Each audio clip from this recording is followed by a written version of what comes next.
Hello, my name is Houston, and the purpose of it is to answer a few questions about disposition and teaching, and how it's important to be able to have this and what you can work on, for me at least, and all educators. So for the first question, what dispositions do you possess that you think will make you a successful teacher? For me, being able to be patient. I'm very patient with a lot of things. I'm very caring, look into people, check on them.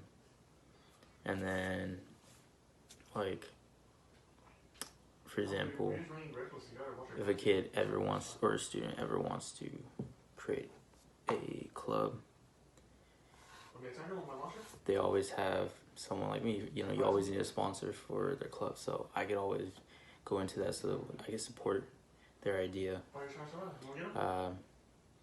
their imagination for what they want to do, like a book club or comic book club or a video club, something like that. Make YouTube videos or a video game club or a board club, anything like that. So just support what they want to do in life. So that it will show you that you're there for them. Alright, second question. What disposition do you need to work on before you enter the classroom as a first year teacher? One important one is communication. Definitely a big to consider if you're ever going to be a teacher. Being more open to talk to people and relate to different situations for someone. Being very creative with assignments or topics or lessons, because I know a lot of teachers back in the day, whenever I was in school, they were just there for the money. They were there just to teach. They weren't really passionate to be able to teach, you know, a student. And if the same energy you show them is the same energy they'll put on their assignments, they won't care as much, and it's a problem. And then they get to the point where they don't want to work anymore, or later in life when they get to college, or you know, they don't know what to expect, because their teachers never really opened their minds to something new. It was just do your work, do your classwork, boom, you graduate, now what, you know? So I think it's important as a teacher that you open up their minds to new things, answer any questions they have about life or for jobs. And if you don't know, just say, I'll come back to you or with the correct answer for that, or about being an astronaut, or about being a teacher, or what you need, what you don't need. So it's like a counselor basically. What qualities should professional educators display? Well, for one, being able to communicate with them, be able to listen to them is another one that's very important. Knowing your topics that you're going to talk about before you start teaching it. Being very hands-on with them, and with being very creative with what you're going to put out,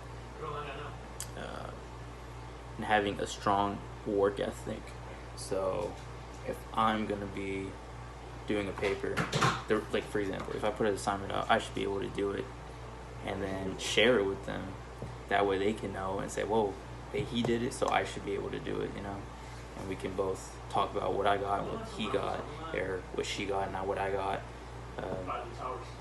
So it shows that, hey, my teacher's going to do it, he's going to help me, so I should be able to do it if I have questions. And me being open to say, hey, if you have questions, if you have anything that you need, or if you want to stay after school, hands down, I'm here, you know? I'll be here, this is this, have a time schedule, be, like I said, you know, we're not their parents, but they want to look up to someone. And I think as a teacher, you have the ability to be there for a student. because maybe their parents don't have enough time for them or whatever, but at least the teacher, you spend more time with the student than the parents, most likely. It's just how it is. At least for me, whenever I was a kid, I always spend more time with my teachers every day, Monday, Tuesday, Wednesday, Thursday, Friday, 7 to 8 hours a day, versus with my parents, it would be like 2 hours a day or 3 hours a day, being home and then going to sleep, then going back to school, and then the weekend would be with my parents or doing home school work and all that. But yeah, being very friendly and approachable to them, it's the important thing. So that's what I have.